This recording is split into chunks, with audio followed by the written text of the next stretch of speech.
आपण हर्शे आणि chase एक्सपेरिमेंटला perform करतोय. ह्याच्यावरती डिस्कशन करतोय सॉरी. तर ह्या एक्सपेरिमेंटमध्ये एक्झॅक्टली काय आहे, व्हायरसपासून बॅक्टेरियापर्यंतचे झालेला जो एक्सपेरिमेंट आहे, व्हायरस आणि बॅक्टेरियावरती झालेला एक्सपेरिमेंट और व्हायरसवरती एक्सपेरिमेंट करून DNA हा जेनेटिक मटेरियल का आहे ते हर्शे आणि चेज ह्या दोघांनी प्रूव्ह करून दाखवला. ठीक आहे. म्हणजे आत्तापर्यंत जो DNA हा जेनेटिक मटेरियल आहे हे सगळ्यांनी मान्य केलेलं नव्हतं आणि बऱ्याचशा लोकांना हे कन्फ्युजन होतं की अजूनही DNA हा जेनेटिक मटेरियल नाही आहे आणि त्याला जेनेटिक मटेरियल प्रूव्ह करण्यासाठी त्यांनी हा एक्सपेरिमेंट केला होता, that is Hershey and chase experiment. ठीक आहे. तर एक्सपेरिमेंटमध्ये नेमकं काय केलं त्यांनी, ठीक आहे, त्याला आपल्याला हे लेक्चरमध्ये डिस्कस करायचं आहे. पण लेक्चरला सुरुवात करण्याच्या आधी परत एकदा तुम्हाला मी रिक्वेस्ट करतो, जर तुम्हाला हे लेक्चर समजलं, म्हणजे या लेक्चरमध्ये सांगितलेल्या ज्या गोष्टी आहेत किंवा ज्या लेक्चरमध्ये सांगितलेल्या जे कन्सेप्ट आहेत जर तुम्हाला आवडल्या, जर तुम्हाला समजल्या, तर प्लीज लाईक करायला विसरू नका. शेअर करा तुमच्या प्रत्येक मित्रापर्यंत आणि ज्यांनी अजूनही चॅनलला सबस्क्राईब केलं नसेल प्लीज चॅनलला सबस्क्राईब करा अँड प्लीज व्हिडिओ पूर्ण बघायला विसरू नका. कन्सेप्ट काय की हर्शे आणि चेज एक्सपेरिमेंटमध्ये व्हायरस आणि बॅक्टेरिया दोन कन्सेप्ट होत्या. काय होतं, व्हायरस आणि बॅक्टेरिया. जे व्हायरस होते म्हणजे काही बॅक्टेरिया त्यांनी घेतले होते, दॅट बॅक्टेरिया विल बी, म्हणजे त्यांची जी ग्रोथ होती या बॅक्टेरियाची ग्रोथ, ठीक आहे, काही व्हायरस बॅक्टेरिया नाही व्हायरसची जी ग्रोथ होती, ठीक आहे, they grow some viruses on a medium, अशा मीडियममध्ये ज्याच्यामध्ये रेडिओ ॲक्टिव्ह फॉस्फरस होता. म्हणजे 32P हा रेडिओ ॲक्टिव्ह फॉस्फरस त्यांनी या रेडिओ ॲक्टिव्ह फॉस्फरसच्या मीडियममध्ये रेडिओ ॲक्टिव्ह फॉस्फरस 32 होता, त्याच्यामध्ये काही व्हायरसेसला ग्रो केलं, वाढवलं आणि काही जे व्हायरसेस होते त्यांना रेडिओ ॲक्टिव्ह सल्फरच्या मीडियममध्ये, म्हणजे ज्या मीडियममध्ये रेडिओ ॲक्टिव्ह सल्फर म्हणजे 35S ह्या रेडिओ ॲक्टिव्ह सल्फरच्या मीडियममध्ये, ज्या मीडियममध्ये रेडिओ ॲक्टिव्ह सल्फरचं कंटेंट होतं त्याच्यामध्ये त्या व्हायरसला ग्रो केलं. म्हणजे दोन व्हायरस होते, एक जो ग्रो झालेला होता रेडिओ ॲक्टिव्ह फॉस्फरसमध्ये आणि दुसरा व्हायरस जो ग्रो झाला होता कशामध्ये, रेडिओ ॲक्टिव्ह सल्फरमध्ये. ठीक आहे. या बॅक्टेरियामध्ये हा बॅक्टेरिया नथिंग बट असा तुमचा दिसतो, समथिंग लाईक दिस, ह्यासारखा बॅक्टेरिया असतो, हा असा समथिंग बॅक्टेरिया असतो. ठीक आहे. अशा प्रकारे हा दिसणारा बॅक्टेरिया असतो, ह्या पद्धतीचा हा बॅक्टेरिया असतो, like this one is that bacteria. ठीक आहे. तर ह्या बॅक्टेरियामध्ये पूर्ण जर बॅक्टेरिया तुम्ही बघितला तर हा वरचा त्याचा प्रोटीन असतो व प्रोटीनचा कोटिंग असतो आणि मध्ये याचा DNA असतो ह्या पद्धतीचा. ठीक आहे. तर ह्याच्यामध्ये जर तुम्ही नीट बघितलं तर बघा की काही जे व्हायरसेस आहेत त्यांना रेडिओ ॲक्टिव्ह फॉस्फरसमध्ये ग्रो केलं, काहींना रेडिओ ॲक्टिव्ह सल्फरमध्ये ग्रो केलं and in which the viruses, ठीक आहे, जे व्हायरस ग्रो इन, म्हणजे फॉस्फरस 32मध्ये जे ग्रो झालेले होते कंटेंट रेडिओ ॲक्टिव्ह DNA होता. ठीक आहे. But not a radio active protein, म्हणजे जे, ठीक आहे ना, ज्याच्यामध्ये जे व्हायरसेस फॉस्फरसमध्ये ग्रो झाले होते तर त्यांचा जो DNA होता, ठीक आहे, virus grow in 32 phosphorus contain a radio active DNA. ठीक आहे, label as a DNA but not a radio active protein. म्हणजे त्यांच्यामध्ये म्हणजे ज्यांच्यामध्ये फॉस्फरसमध्ये जे ग्रो झाले होते तर त्यांचा जो DNA होता ॲक्च्युली, बरोबर. आता याच्या कॅप्सूलच्या मध्ये, ठीक आहे, इथे हा जो असतो हा DNA हा तुमचा फॉस्फरसने कंटेंट होता. ठीक आहे ना, बरोबर आहे. कशाचा होता, फॉस्फरसचा होता. That is virus grow in 32 phosphorus, ठीक आहे, contain a radio active DNA. ठीक आहे.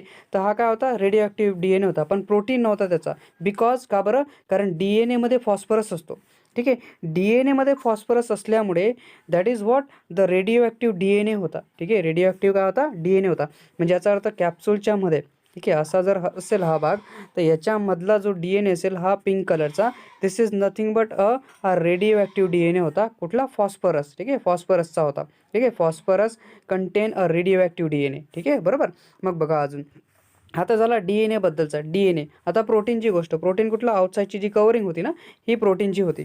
तर बघा ह्याच्यामध्ये similarly virus grow on a radio active sulphur, म्हणजे जे व्हायरस रेडिओ ॲक्टिव्ह सल्फरमध्ये ग्रो झाले होते that is contain a radio active protein होता. त्याच्यामध्ये काय होता, रेडिओ ॲक्टिव्ह प्रोटीन. ठीक आहे. That is virus grow on a radio active sulphur contain a radio active protein but not radio active DNA. Because जो protein आहे that content a sulphur, DNA मध्ये sulphur नसतो पण प्रोटीनमध्ये सल्फर असतो. म्हणून याचा जो प्रोटीन होता, आउटसाईडचा जो कवरिंग होता ना, बरोबर आहे, म्हणजे हा जो भाग मी तुम्हाला सांगतोय आता, ठीक आहे.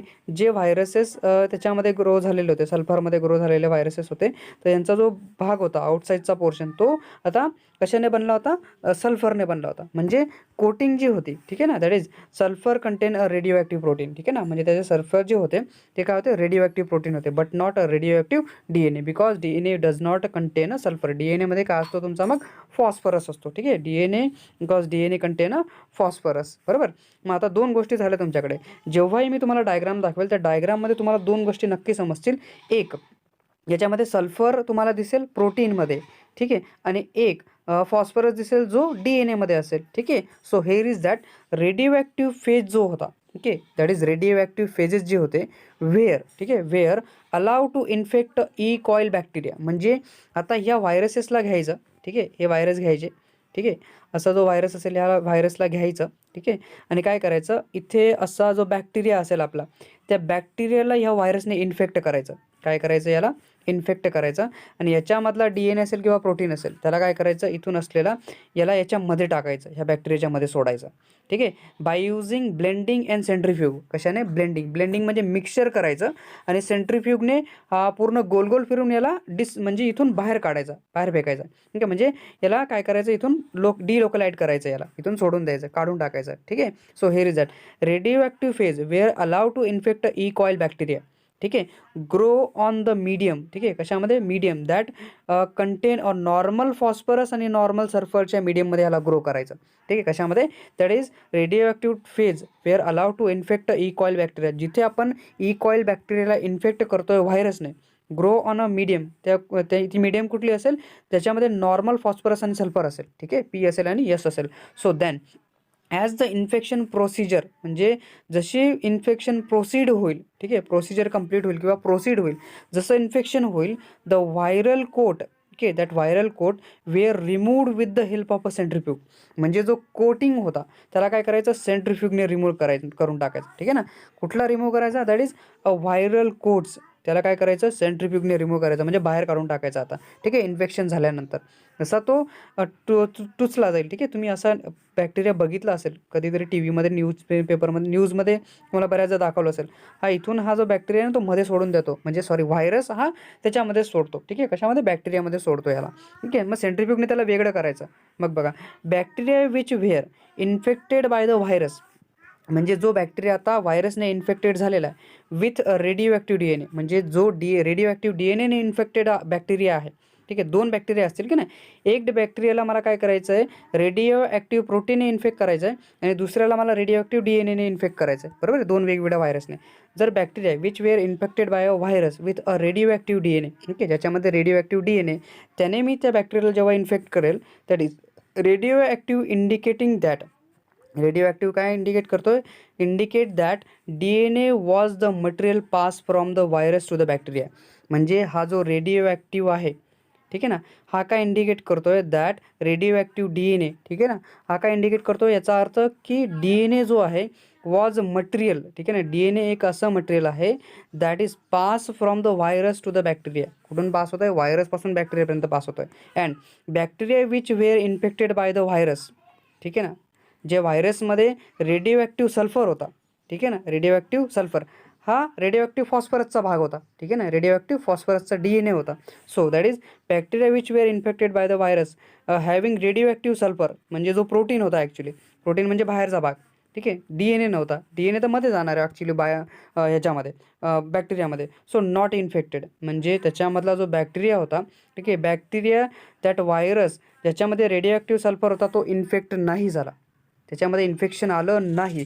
So that this indicate that, याच्यावरून आपल्याला काय समजतं, that protein from the virus, ठीक आहे, कुठून, प्रोटीन फ्रॉम द व्हायरस, व्हायरसपासून येणारं protein did not enter the bacteria, बॅक्टेरियामध्ये एंटर करत नाही. And again therefore DNA is the genetic material, याच्यापासून काय समजतं आपल्याला, DNA is a genetic material that pass from the virus to the bacteria. कुठून होतं हे, व्हायरसपासून बॅक्टेरियापर्यंत, दॅट इज द DNA हे जेनेटिक मटेरियल ट्रान्सफर होतं, पास होतं. So in other words we can saying this also, ठीक आहे, याला दुसऱ्या भाषेमध्ये पण आपण समजू शकतो. समटाईम्स आफ्टर इन्फेक्शन, ओके, इन्फेक्शनच्या काही वेळेनंतर radioactive phosphorus and sulphur, ठीक आहे, वॉज टेस्टेड, जर त्याला टेस्ट केलं आपण इन्फेक्शन नंतर, तर बघा only radio active phosphorus was found, म्हणजे DNA फाउंड होऊन जातो. ठीक आहे, फाउंड, ठीक आहे, was found, only radio active phosphorus was found inside the bacteria. ठीक आहे, बॅक्टेरियाच्या सेलमध्ये सापडतो. हे कुठे सापडतो? हा बॅक्टेरियाच्या सेलमध्ये. That indicating that DNA is the genetic material. याचा अर्थ काय समजतो? DNA हा जेनेटिक मटेरियल आहे. बाय युझिंग दिस एक्सपेरिमेंट, आपले जे सायंटिस्ट होते that is name as the Hershey and Chase, यांनी एक्सप्लेन करून दाखवलं, प्रूव्ह करून दाखवलं की जो DNA आहे हा जेनेटिक मटेरियल आहे, तो पास होतो, प्रोटीन पास होत नाही. तर ह्या एक्सपेरिमेंटने हे एकदम क्लिअर झालं की याच्यानंतरच्या सगळ्या केसमध्ये DNA हा जेनेटिक मटेरियल म्हणून कन्सिडर केला गेला आणि तो पास होतो, ट्रान्सफर होतो. ठीक आहे, तुम्हाला समजलं असेल. मी परत तुम्हाला ह्याच्यासाठी एक डायग्राम दाखवतो जी आपल्या पुस्तकामध्ये दिली होती, म्हणजे अजून तुम्हाला तुमची जी कन्सेप्ट आहे, जे व्हिज्युअलायझेशन होतं, जे आपण व्हिज्युअल करतो, म्हणजे आपल्याला ज्या इमेजेस बनवायचे असतात बॅक्टेरियाच्या असेल किंवा व्हायरसच्या असतील, DNA कुठून कुठे गेला असेल, ब्लेंडिंग, सेंट्रीफ्यूग, ह्या सगळ्या गोष्टी आपल्याला त्या इमेजने एकदम डेफिनेटली क्लिअर होऊन जातील. ती इमेज बघा. Then we try to again discuss about this Hershey and Chase एक्सपेरिमेंटला आपण परत बघू. ठीक आहे ना. फेज आहेत हे दोघं. ठीक आहे, इकडचा वेगळा, इकडचा वेगळा, हा वेगळा, हा वेगळा आहे. तर दोन वेगवेगळ्या व्हायरसेस होते ना. ठीक आहे, आता इकडचा जो दिसतोय सल्फर लेबर प्रोटीन कॅप्सूल आहे. ठीक आहे, जो रेड कलरचा दिसतोय पोर्शन, आणि मधला बघा फॉस्फरस लेबल DNA कोर मधला दिसतोय, रेड कलरचा दिसतोय तुम्हाला हा भाग. ठीक आहे, I hope you seen this. ठीक आहे, तुम्हाला दिसतंय हे सगळं. ह्याच्यामध्ये बघा हा मधला DNA बघा. ठीक आहे, तो DNA काय फॉस्फरसने कंटेंट आहे. ठीक आहे, आणि सल्फर काय लेबल केलेला आहे, दॅट इज प्रोटीन कॅप्सूलने, म्हणजे हा आउटसाईडचा जो भाग दिसतोय रेड कलरचा. ठीक आहे, आणि याच्यामधला जो रेड कलरचा भाग आहे दॅट इज फॉस्फरस आहे त्याच्यामध्ये. आता हा जो दिसतोय, हा ब्लॅक कलरचा जो पोर्शन दिसतोय तुम्हाला, हा बॅक्टेरिया आहे ॲक्च्युली. काय आहे तुमचा? हा बॅक्टेरिया. तर इथे इन्फेक्शन करण्यात आलं, म्हणजे ह्या बॅक्टेरियाला याच्यात टोचण्यात आलं आहे बघा. ठीक आहे, म्हणजे बॅक्टेरियाने, म्हणजे सॉरी, व्हायरसने बॅक्टेरियाला इन्फेक्ट केलं. ठीक आहे, दिसतोय हा बॅक्टेरियाला काय केलं? इन्फेक्ट केलं. इथून पण बघा, याला पण इन्फेक्ट करण्यात आलं आहे. तर इन्फेक्शनमध्ये जो DNA होता तो ॲक्च्युली बॅक्टेरियामध्ये जातोय. DNA इथून पण बॅक्टेरियामध्ये जातोय, पण फॉस्फरस गेलेला आहे. इथे जर तुम्ही बघितलं तर प्रोटीन जो होता, जो सल्फरने कंटेंट होता, तो गेला नाही. म्हणजे प्रोटीनेटेड जो सल्फर लेबल्ड होता प्रोटीन कॅप्सूलने, प्रोटीन बाहेरच राहिला. ठीक आहे, बरोबर आहे. पण इथे जो फॉस्फरस होता तो DNA म्हणून मध्ये चालला गेला. ठीक आहे ना, बॅक्टेरियामध्ये इन्फेक्शन झालं त्यावेळेस. मग जेव्हा ब्लेंडिंग, म्हणजे हे ब्लेंडिंग झालं त्या केसमध्ये. ठीक आहे, ब्लेंडिंगमध्ये सेकंड केस जी होती तुम्हाला दिसते, ही ब्लेंडिंगची केस आहे. ठीक आहे, मग बघा इथे काय करण्यात आलं? इन्फेक्शन झालं, इन्फेक्शनने ब्लेंडिंग करण्यात आलं. ब्लेंडिंग नंतर सेंट्रीफ्यूग, म्हणजे हे जे बॅक्टेरियाचे जे बाकी कोर्स होते त्यांना बाहेर काढण्यात आलं. ठीक आहे, इथे रिमूव्ह करण्यात आलं बॅक्टेरियापासून. ठीक आहे, यांना टेस्ट करण्यासाठी, त्यांची टेस्ट घेण्यासाठी, ठीक आहे, बघण्यासाठी त्यांनी काय केलं? त्याला बाहेर काढण्यात आलं. मग इथून जे दिसतोय तुम्हाला, हा जो पोर्शन आहे, इथून याला बाहेर रिमूव्ह करण्यात आला. म्हणजे इथे जो आलेला हा जो DNA आहे ॲक्च्युली, तर याच्यामध्ये कशाला सल्फर दिसेल? याच्यामध्ये सल्फर नाही, सल्फर तर इकडे बाहेर राहून गेला ना. So here is that. आणि इथे बघा, इथे फॉस्फरस आलेला आहे. म्हणून याच्यावरून काय समजतं आपल्याला? दॅट इज नॉन, हा जो दिसतोय तुम्हाला नॉन सल्फर्ड डिटेक्ट, म्हणजे that is non sulphur detected in cell. ठीक आहे, सेलमध्ये कुठलाही सल्फर डिटेक्ट झाला नाही बॅक्टेरियाच्या सेलमध्ये. इथे फॉस्फरस डिटेक्ट झाला बॅक्टेरियाच्या सेलमध्ये. आणि हा जो भाग दिसतोय that is sulphur detected in super नेटमध्ये, म्हणजे हा जो भाग दिसतोय याच्यामध्ये सल्फर डिटेक्ट झाला. आणि इथे फॉस्फरस डिटेक्ट, याच्यामध्ये कुठलाही फॉस्फरस डिटेक्ट झालेला नाही आहे. So from here we can try to understand that की हा बॅक्टेरिया, म्हणजे बॅक्टेरियामधून आपल्याला काय समजतं? डायग्राममधून पण आपल्याला समजतं की जो DNA आहे actually this is nothing but a genetic material आहे. ठीक आहे, आय होप तुम्हाला डायग्रामवरून पण चांगल्या पद्धतीने समजलं असेल. ठीक आहे, आपण आता नेक्स्ट टॉपिकवरती डिस्कशन करू. ठीक आहे, try to discuss about a topic that is nothing but a DNA packing. तर DNA पॅकिंग नेमकी काय असते ह्याच्या पण बऱ्याचशा आपल्याला डायग्राम दिले आहेत. आणि हा जो टॉपिक आहे आपला 4.3, आपण त्याला डिस्कस करण्याचा प्रयत्न करू आता परत. ठीक आहे, तुम्हाला आता हर्शे अँड चेस एक्सपेरिमेंट समजला असेल. आता DNA पॅकिंग काय असते जर तुम्ही नीट बघितलं तर मी तुम्हाला पहिले पण सांगितलं होतं की एक जर सेल असेल तर सेलमध्ये न्यूक्लियस असतो, आणि न्यूक्लियसच्या बाहेर जर मी न्यूक्लियसच्या मध्ये जर बघितलं तर क्रोमोझोम्स असतात. सगळीकडे असतात, असं नाही की क्रोमोझोम सगळीकडे असणार नाही, DNA सगळीकडे नसतो. तर क्रोमोझोम जर असेल तर ह्या क्रोमोझोमवरती, म्हणजे जर सपोज की मी हे क्रोमोझोम जर एका याच्यामधून काढून घेतला, ठीक आहे ना, इथून जर एका सेलमधून जर मी, म्हणजे एका न्यूक्लियसमधून जर क्रोमोझोम काढला मी, तर असा जर मी एक्स क्रोमोझोम काढला तर ह्या एक्स क्रोमोझोमवरती अशी कॉइलिंग असते पूर्ण DNAची. ठीक आहे ना, ही कॉइलिंग असते DNAची. आणि ह्या DNAच्या कॉइलिंगमध्ये जर तुम्ही अजून पोर्शन बघितला तर मध्ये हिस्टोनची एक रिंग असते, अशी हिस्टोनची रिंग तुम्हाला दिसायला भेटते. मध्ये मध्ये कुठे कुठे तुम्हाला हिस्टोन दिसतात. काय दिसतात? हिस्टोन. आणि हे जे हिस्टोन तुम्हाला दिसत आहेत, या हिस्टोनच्या वरती DNA ची आपली डबल हेलिक्सची लेडर दिसते ना, बरोबर आहे. हा आपला DNA असतो. तर ही जी पूर्ण पॅकिंग आहे DNA ची पॅकिंग प्रोकॅरियोटिक सेलमध्ये आणि युकॅरियोटिक सेलमध्ये, ठीक आहे, या दोघांमध्ये आपल्याला इथे बघायचं आहे. ठीक आहे. So we are trying to discuss about that DNA packing नाव. तर DNA पॅकिंग काय बघा, दॅट इज लेंथ ऑफ जो DNAचा जो आपला DNA आहे actually, that is length of that DNA, म्हणजे जी डबल हेलिक्स मॉलिक्यूल आहे इन अ मॅमेलियन सेल, म्हणजे मॅमलच्या सेलमध्ये जर आपण विचार केला, किंवा जनरली जर मॅमलियन सेलचा मी विचार केला, मॅमलच्या सेल म्हणजे आपल्यासारखी सेल जी आहे, ठीक आहे, ह्युमन बिंग असेल, ठीक आहे, जे मॅमल्स आहेत अदन, ठीक आहे, जे सस्तन्स आहेत ॲक्च्युली, दॅट इज लेंथ जी आहे, म्हणजे जी डबल हेलिक्सच्या मॉलिक्यूलची जी लेंथ आहे, that is length of the DNA, that is double helix molecule in a mammalian cell will be approximately ही 2.2 मीटर एवढी असते. किती असते बरं डबल हेलिक्सची? DNA डबल हेलिक्स जो मॉलिक्यूल आहे त्याची लेंथ किती असते? 2.2 मीटर. बघा केवढी मोठी असते ना, म्हणजे 2.2 मीटर. आता ॲप्रॉक्सिमेट जर साईजचा विचार केला तर size of the typical nucleus जर आपण त्याचा बघितला, म्हणजे न्यूक्लियसची जर साईज बघितली तर ती 10⁻⁻6 मीटर एवढी असते, म्हणजे खूपच स्मॉलर आहे. ठीक आहे. तर याच्यासाठी काय करावं लागतं की न्यूक्लियस छोटा असल्यामुळे ह्याला कंडेन्स करावं लागतं. कोणाला? हा जो हेलिक्स असतो, तुम्ही जर बघितलं असेल तर क्रोमोझोमवरती ही पूर्ण अशी लेंथ जी असते ना, त्याला पूर्ण क्रोमोझोमवरती कंडेन्स केलं जातं, कॉइलिंग केली जाते आणि सुपर कॉईल केलं जातं. ठीक आहे ना, म्हणजे कंडेन्स करावं लागतं, कॉइल्ड केलं जातं, सुपर कॉइल्ड केलं लागतं to fit inside the such a small nucleus. म्हणजे या छोट्याशा न्यूक्लियसमध्ये हे पूर्ण डबल हेलिक्स आहे, हा पूर्ण फिट व्हायला पाहिजे, म्हणून त्याला कॉईल, सुपर कॉइल्ड आणि कंडेन्स करावं लागतं. ठीक आहे. मग आता हा जो पॅकिंग आहे, सगळ्यात पहिले आपण पॅकिंग बघणार आहोत प्रोकॅरियोटिक्स आली, बरोबर आहे. म्हणजे प्रोकॅरियोटिक जे आहे त्याच्यामध्ये ह्याची पॅकिंग कशी केली जाते, म्हणजे DNA ची पॅकिंग जी आहे दॅट पॅकिंग फॉर अ प्रोकॅरियोटिक्स. ठीक आहे. मग बघा की प्रोकॅरियोटिक जर असेल, म्हणजे ई कॉईल सेल जर असेल, ठीक आहे, म्हणजे प्रोकॅरियोटिक ज्याच्यामध्ये जसं ई कॉईल आहे, सेलची जी साईज असते नॉर्मली, या सेलची साईज म्हणजे 2.3 मायक्रॉन एवढी लॉंग असते. ही किती असते? ही 2.2 ते 3, 2 पॉईंट नाही म्हणता येणार, 2 ते 3 मायक्रॉन एवढी लांबी याची आपल्याला दिसायला भेटते, म्हणजे लॉंग असते. ठीक आहे. दॅट इन प्रोकॅरियोट, म्हणजे लाईक ई सेल जे आहेत त्याची जी साईज आहे ती किती असेल तुमची? 2 ते 3 एवढी मायक्रॉन एवढी लॉंग असेल. And do not have a well organise nucleus, म्हणजे प्रोकॅरियोटिकमध्ये तुम्हाला एकदम वेल ऑर्गनाइज न्यूक्लियस दिसणार नाही. ठीक आहे. तर मग बघा, जो न्यूक्लिओइड आहे, म्हणजे न्यूक्लिओइड जे असतात ते काय असतील? स्मॉल, सर्क्युलर आणि हायली फोल्डेड असतील. आणि जी असते नेकेड रिंग DNA याच्यामध्ये असतो, दॅट इज विच इज, म्हणजे 1100 मायक्रॉन एवढं पेरीमीटरने त्याची भाग आपल्याला दिसायला भेटतो, म्हणजे 1100 मायक्रॉन लॉंग इन पेरीमीटर हा असतो. सो कंटेन याच्यामध्ये जर तुम्ही बघितलं तर 4.6 मिलियन बेस पेअर असतात. किती बेस पेअर असतात याच्यामध्ये?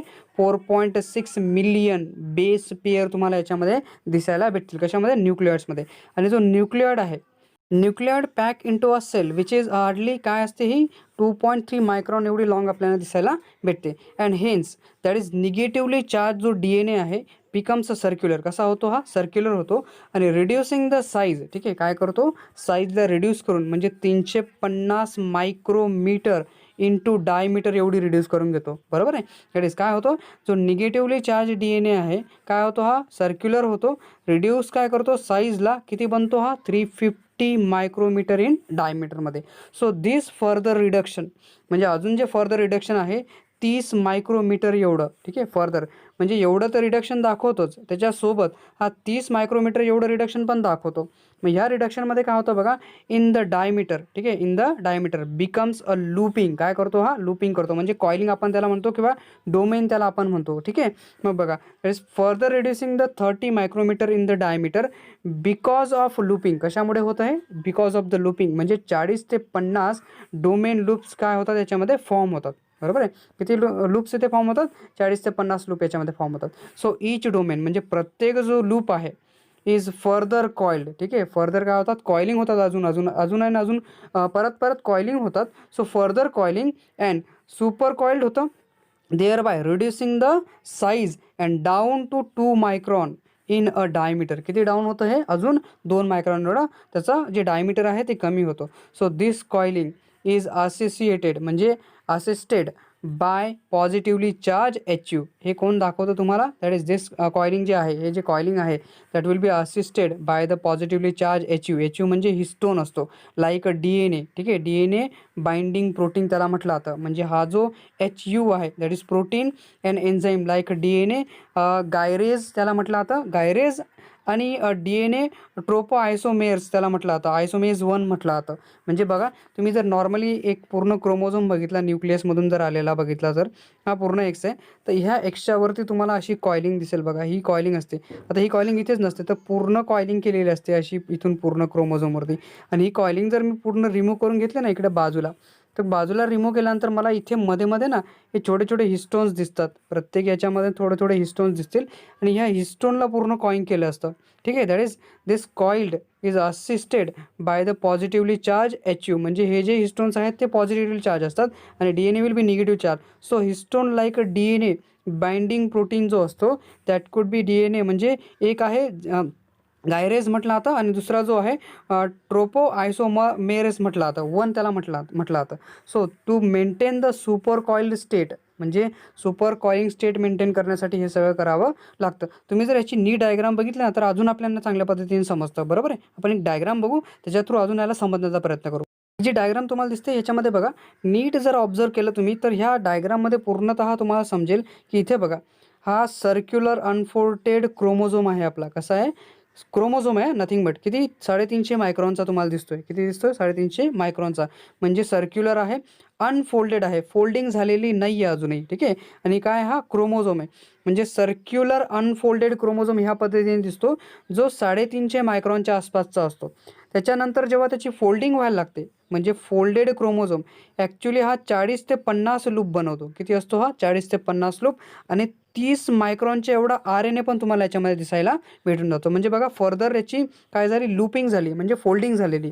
आणि त्याच्यानंतर हा जो आहे त्याने सुपर कॉइल्ड होतो. परत त्याचं कॉइलिंग व्हायला लागतं आणि फोल्डेड क्रोमोझोम याच्यामध्ये बनतो. आता हा जो दिसतोय तुम्हाला थर्ड केस, जो 2 मायक्रॉनच्या आसपासचा होतोय, म्हणजे फर्दरली तो त्याची साईज रिड्यूस करत जातोय बघा.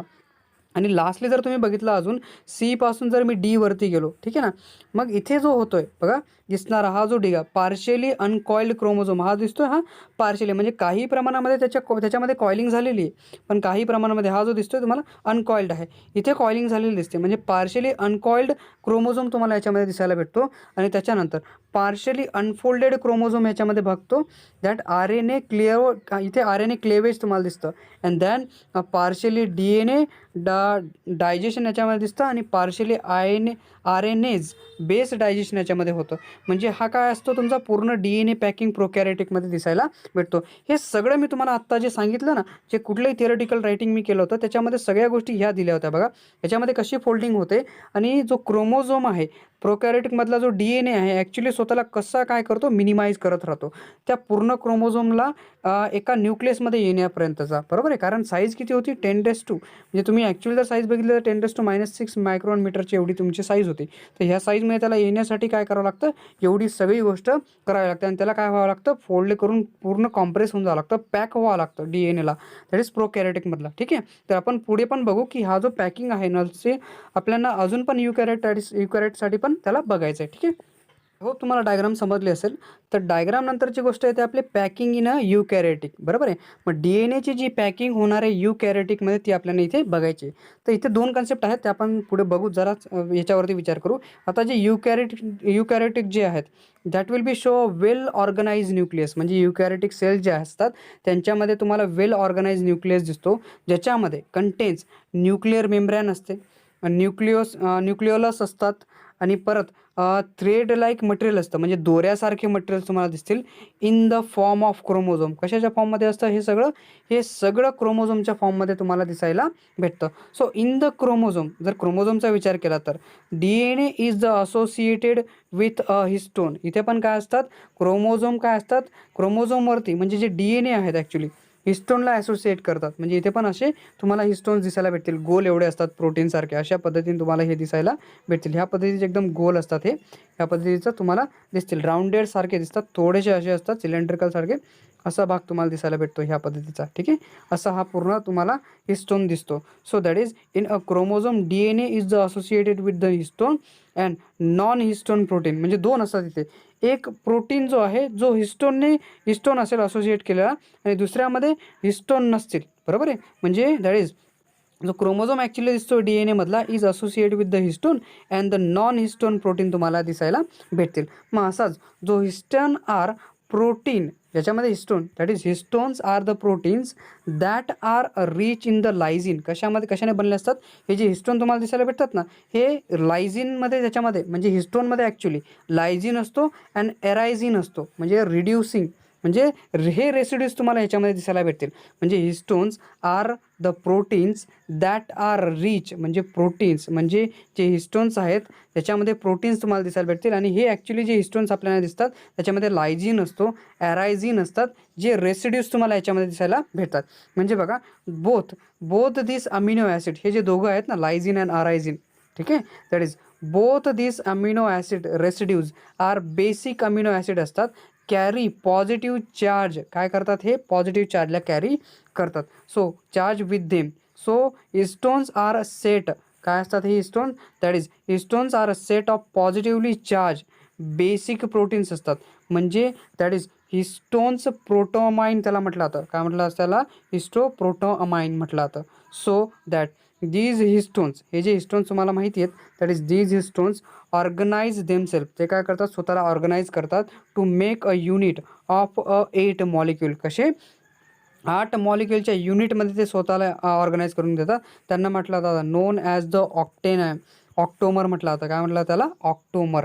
म्हणजे दीज जे हिस्टोन्स बघा histones organise themself to make a unit of 8 molecule. ठीक आहे, 8 मॉलिक्यूलचं जे युनिट बनतं त्याला म्हटलं जातं हिस्टोन्स ऑक्टोमर. काय म्हटलं जातं त्याला histone octamer. So that the negatively charge helical DNA. बरोबर आहे, हिस्टोनवरती पॉझिटिव्ह चार्ज आहे, DNA वरती निगेटिव्ह चार्ज आहे. सो दॅट निगेटिव्ह पॉझिटिव्ह काय होतील कंबाईन होणार आहेत. So that the negatively charge helical DNA is wrap around the positive charge histone. काय होतं मग हे जे DNA असतात हे DNA असतात हे हिस्टोनवरती काय असतात रॅपिंग करून घेतात, असे गोल याच्यावरती बसून जातात.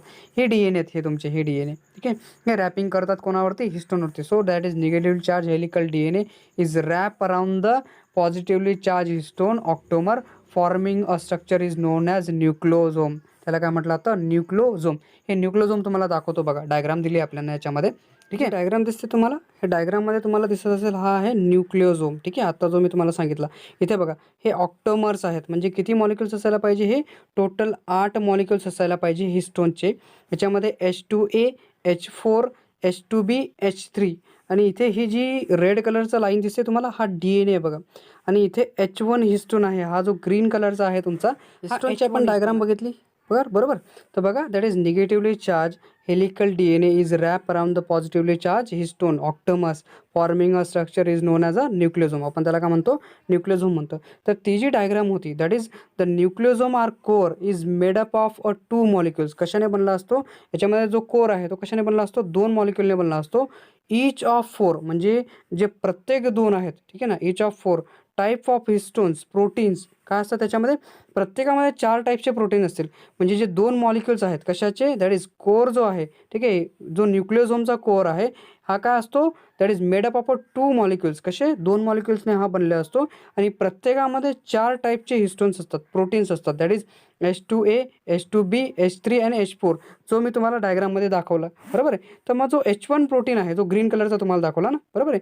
So H1 protein bind the DNA thread. काय करतो हा DNA थ्रेडला बाइंड करतो, जोडतो. So where it enter and leave the nucleosome. बरोबर आहे, जिथून DNA हा एंटर करतो आणि जिथून DNA हा काय होतो बाहेर येतो. So that is H1 protein bind the DNA thread where the it enters and the leave the chromosome and then one of nucleosome approximately 200 base pair असतात त्याच्यामध्ये.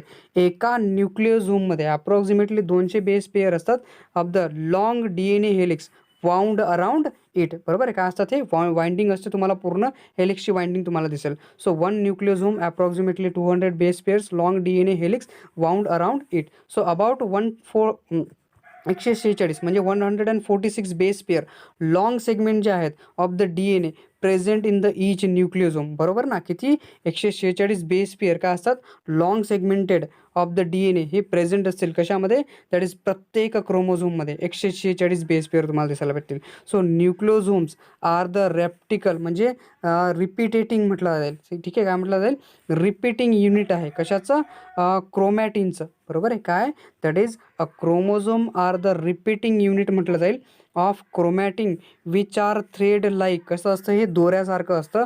कलर बॉडी असते प्रेझेंट इन द न्यूक्लियस. कशामध्ये, न्यूक्लियसमध्ये. So that is these looks like a bead on a string. कसं दिसतं, हे bed दिसतं, स्ट्रिंगवरती असलेलं बेडसारखं हे दिसायला भेटतं. म्हणजे एखाद्या स्ट्रिंगवरती बेड आहे, बेड्स आहे, त्या पद्धतीने हे आपल्याला दिसायला भेटतं. So this looks like a bead on the string. हे पण दाखवतो तुम्हाला, डायग्राम आहे, शेवटी आपण बघू पूर्ण डायग्राम. ठीक आहे. सो DNA हेलिक्स जे आहेत that is wrap around the histone. ठीक आहे ना, काय आहेत, दॅट इज जे DNA हेलिक्स आहेत जे रॅप करतात हिस्टोनवरती, ऑक्टोमर्सवरती बाय अ 1/3/4 टर्न्स त्याच्यावरती असतात. काय असतात, किती टर्न्स असतील बरं, एकावरती. ठीक आहे, हिस्टोनवरती 1/3/4 एवढा टर्न त्याच्यावरती असतो. So that the 6 such of a nucleosomes म्हणजे 6 जे असतात त्याच्यापैकी, बरोबर आहे, 6 सच न्यूक्लिओझोम्स गेट कॉइल्ड करतात, कॉइलिंग करतात and then form a solenoid. काय बनवतात, हे सॉलिनॉइड बनवतात. बरोबर आहे, तुम्ही बघितलं असेल ना सॉलिनॉइड, जो आपण म्हणतो ना आपल्या फिजिक्समध्ये आपण बघतो ह्या पद्धतीचा सॉलिनॉइड बनतो. बरोबर आहे, तर असे 6 जे असतील तर 6 such a nucleosomes get coiled and then form a solenoid that looks like a coiled telephone. म्हणजे कसं दिसतं, हे आपली जी टेलिफोनची वायर असते ना, ही ह्या पद्धतीची वायरसारखं हे दिसायला भेटतं आपल्याला. 6 जे असतात. So that is the chromatin is pack to the form a solenoid structure. काय बनवतं, हे chromatin is pack to form a solenoid structure of the 30 nanometre नॅनोमीटरचं. ठीक आहे ना, दॅट इज सॉलिनॉइड काय असतो, that is structure of the 30 nanometre diameter and further super coiled होतं to tend to form a loop structure called contain. म्हणजे त्याला काय म्हटलं जाईल बघा, क्रोमॅटिन फायबर म्हटलं जातं त्याला. काय म्हटलं जातं, क्रोमॅटिन फायबर. परत एकदा सांगतो बघा, that is the chromatin is pack to form a solenoid. बरोबर आहे, क्रोमॅटिन काय बनवतोय, सॉलिनॉइड बनवतोय. दॅट इज स्ट्रक्चर किती आहे तुमचं, 30 नॅनोमीटरचं डायमीटरचं स्ट्रक्चर आहे. अँड फर्दर सुपोर्ट कॉइलिंग होते, अजून परत कॉइलिंग होईल. टेन टू फॉर्म, काय फॉर्म करतं, लूप स्ट्रक्चर फॉर्म करतं. आणि हे जे लूप स्ट्रक्चर असतं त्याला क्रोमॅटिन फायबर म्हटलं जातं. काय म्हटलं जातं त्याला, क्रोमॅटिन फायबर आपण म्हणतो. So that which further coil condense at the metaphase स्टेजमध्ये हे कंडेन्स होतं टू फॉर्म द क्रोमोझोम. काय बनवतं, हे क्रोमोझोम बनवतो. That is the packing of the chromatin. हे जी क्रोमॅटिनची पॅकिंग नसते at the higher level that needs additional set to protein and that are called a non histone chromosome proteins म्हटलं जातं. काय म्हटलं त्याला, नॉन क्रोमोझोमल प्रोटीन्स म्हणजे NHC म्हटलं जातं. So that is the packing of the chromatin at the higher level need additional set. काय लागतं, हे ॲडिशनल सेटची सेटिंग त्याच्यामध्ये लागते to proteins. That is additional set, अजून सेट याच्यामध्ये लागतील. So need the additional set of proteins that are the called a non histone chromosomal protein त्याला म्हटलं जातं. ह्याच्याबद्दल आपण नेक्स्ट लेक्चरमध्ये बघू. आय होप तुम्हाला ह्या सगळ्या गोष्टी समजल्या असतील. पण आपली एक डायग्राम राहिली, मी तुम्हाला दाखवतो काय आहे ॲक्च्युली त्याच्यामध्ये. तुम्हाला ही डायग्राम क्लिअर असेल. तर ह्या डायग्राममध्ये बघा, हे तर एकदम स्ट्रक्चर काढलेलं बघा, बेड ऑन द स्ट्रिंग सारखं दिसतंय. तर आता ही जी कन्सेप्ट तुम्हाला दिसते ही मायक्रोस्कोपिक व्ह्यूने घेतलेली आहे. म्हणजे ॲक्च्युअल डायग्राम आहे ही, पण ह्या डायग्राममध्ये एवढंही क्लिअर नाही. पण जर तुम्ही पुस्तकामध्ये अजून नीट बघितलं ना, तर हे तुम्हाला चांगल्या पद्धतीने दिसेल. की इथे बघा, इथे छोटे छोटे एकदम हिस्टोन दिसत असतील, छोटे छोटे काळे काळे ठिपके तुम्हाला दिसतात.